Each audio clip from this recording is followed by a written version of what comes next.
Hi, Randy Crabtree here on day 3 of Bridging the Gap Conference in Rosemont, Illinois. Having a great time. It's been a wonderful, wonderful conference, if I do say so myself.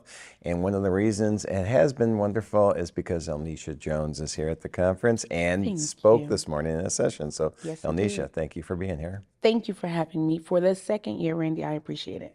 I said this to only a select few people. Don't record this. Okay. Okay. I'm You're listening. always welcome. Thank you. Thank you very much. Yeah.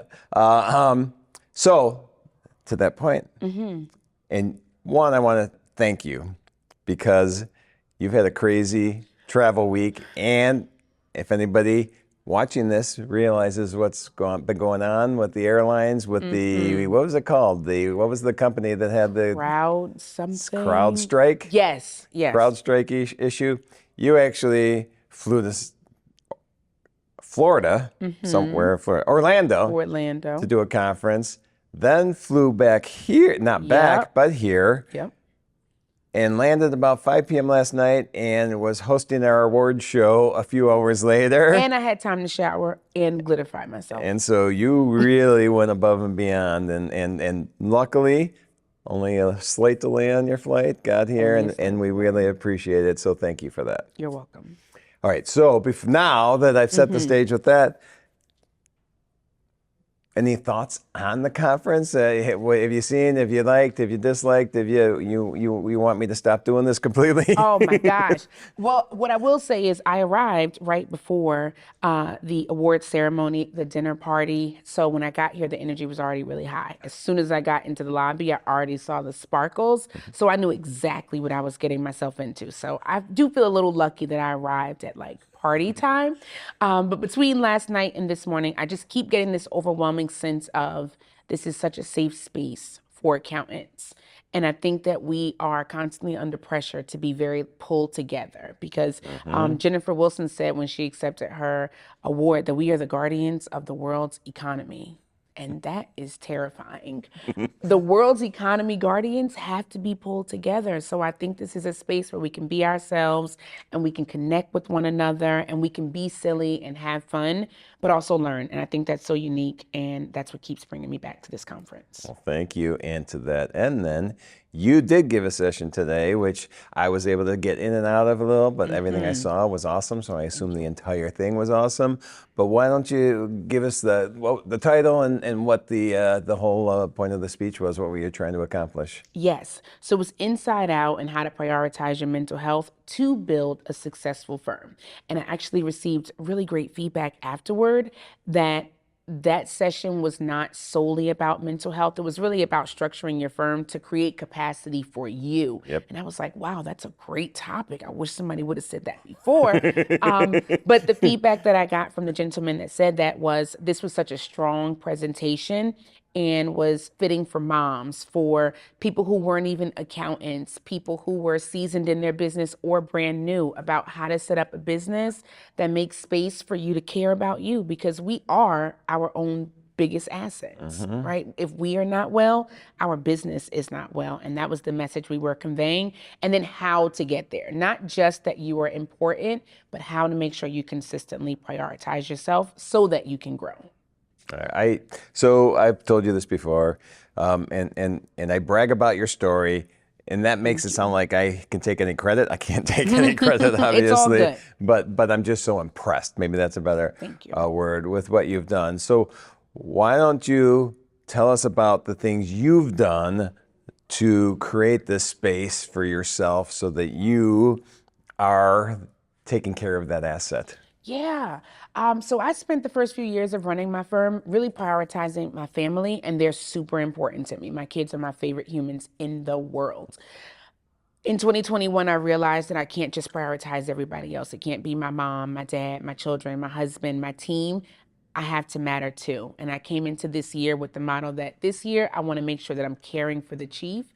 But over the past 3 years, from 2021 onward, I've spent a ton of time ensuring that everything I'm setting up for my team is applicable for me as well. A 4-day work week is not just for my team, it's for me as well. Recharge weeks are not just for my team, they're for me as well. Because when I'm not good, My team is not good.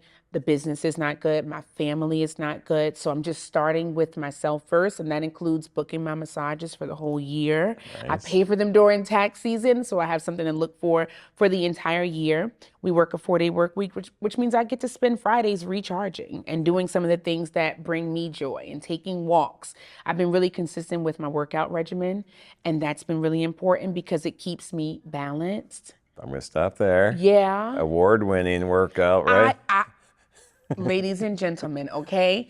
Me, Al-nesha Jones, won the challenge at my gym, and the challenge ended on April 13th. Can you imagine? During tax season, I won like the biggest loser challenge at my gym. I've never before this year been consistent with my gym routine during tax season. I've always been like, oh, take a break, sleep in. I stayed consistent this year and it paid off. Paid off physically, mentally. And financially because I won $500 from the gym. Yes, and $500 of products. So I don't have to pay for protein powder for the rest of the year. Nice. And that right there could be a session at this conference of how you did that and how and what the effects were that. So I'm sorry, I had to point that out. Thank you. So, but continue with that. And what else are you doing to support you? Yeah, I'm finding ways to be consistent. I find that consistency is really key in everything, and that includes in prioritizing myself, prioritizing my health.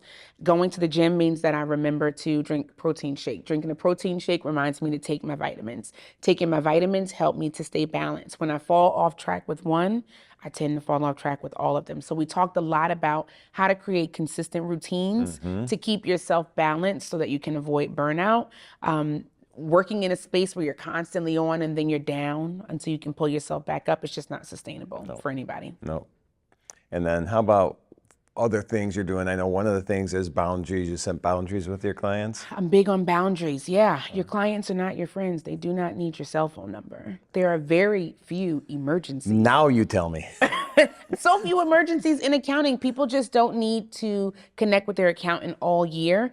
We focus a lot on scope creep as well and avoiding that and minimizing that. And we use project management software where we list every task, and every task has a Loom video attached to it for procedure purposes, helps us to allocate work better.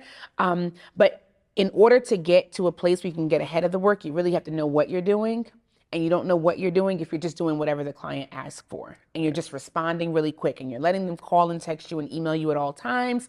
And you're just trying to make sure that you get back to them. You don't have any time to think about, is this even in scope? Is this even something I agreed to have responsibility for? Right. So we talked a lot about setting those boundaries, learning what your responsibilities are, setting up clear expectations with your client and your team so that you can get to a place where you can be on a 4-day work week year round. And one thing, I did see one slide today where you actually had your schedule. Yes. And when did you do this? And then what's the benefit of it been? I started my time blocking in 2021. The way my schedule is set up in 2022. And that's because I looked at how my orthodontist schedules, and they work a 5-day work week, but they only see patients 3 days a week. I look at the things I see other people doing, and then I make them work for me. So I said, that's pretty interesting that they see clients all day, and then for 2 days a week, they don't see any clients. And they do planning, they catch up on paperwork, all those sort of things. So for us, I don't talk to clients on Mondays. Mondays are for myself and my team. I'll talk to clients Tuesday, Wednesday, Thursday, but never before noon because my brain is sharpest in the morning. And then Fridays are a personal day. Right. I love that focus time that you have in the morning because I didn't know anything about that. I'd never even considered it. And then I heard someone do a presentation on it 3 years ago. Okay. And it's just stuck with me ever since. Good. I'm not going to lie and say I do it, but I tell everybody else they should do it.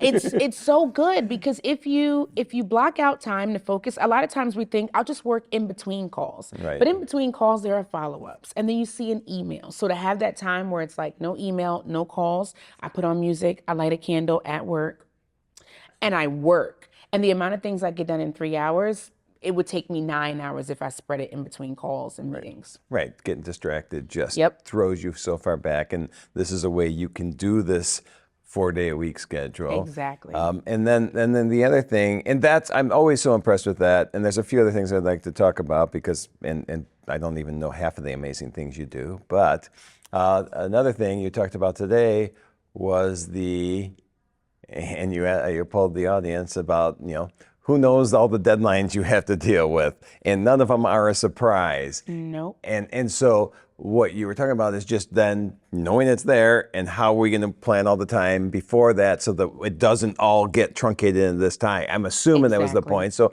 So can you expand on that? For sure. I find that as accountants, we feel like we have so many deadlines, and that's not a lie. We are not in control of the deadlines, but we are in control of how we spread the work to meet those deadlines. So I'm big on looking at what the deadlines are, reverse engineering my process so that we have internal deadlines. April 15th is not my deadline. That's the IRS's deadline, and that's not my business. Right. My kids are on spring break, usually around April 15th, so there's no work being done in our firm on Nice. that day. So what we do is work backwards. We know Q1 and Q2 estimated tax payments, and they bump up against one another. So what can we do to ease that workflow between April and June? Every single person in that room knew all those deadlines. They're not a surprise. We just have to be more intentional about planning for them, and then ensuring that we're building in time to recharge, to take breaks, to focus on our firm, to focus on our team. But we have to make the initiative, and that requires that we're getting ahead of the schedule and not letting the schedule get ahead of us. Yep, that's nice. And I wanna that it is so meaningful Randy. because I was terrible at that. Here's my tax season in the past, and here's where I did all the work. Yep. And it was just made no sense. So I want to end on one thing. Yes. Because I'm always impressed by this as well, and the staff you've built, and what the commonality is of that staff. The commonality is that we're all awesome. But if you're looking for something more logical, we're all moms. And that is so special to me. It wasn't through any sort of like reverse discrimination. I think people are attracted to who I am, and that's who ends up joining our team. But we're all moms, and my team works remote. Right. So I love the fact that we are all able to come together and accomplish great things for our clients while also being really present in our homes. Nobody's missing school concerts. Nobody's missing pickup. Nobody's missing when a child needs to be picked up from school because they're just not feeling well. Those needs are all being met, and we're all really cognizant of what's happening outside of work. I think that emotional intelligence makes us better for our clients, and it also gives them a real purpose at work. They like being able to give to the organization while also being able to give to their home, and I love that for us. Yeah. The reason, and I said impressive and awesome and all that, which I truly believe, but the things that everything you said are key things that we awarded the Josh Lance Lifetime Achievement Award last night, the first annual. And everything you do are things that I had heard him doing as well. Oh, and I love that. I'm just so impressed with that. So it's been an honor. Thank you. I really appreciate you sitting down with me today. My I appreciate pleasure. the fact that you're here and that we're friends. Cheers to that. Thank you so much, Randy. It's been a pleasure. Thank you.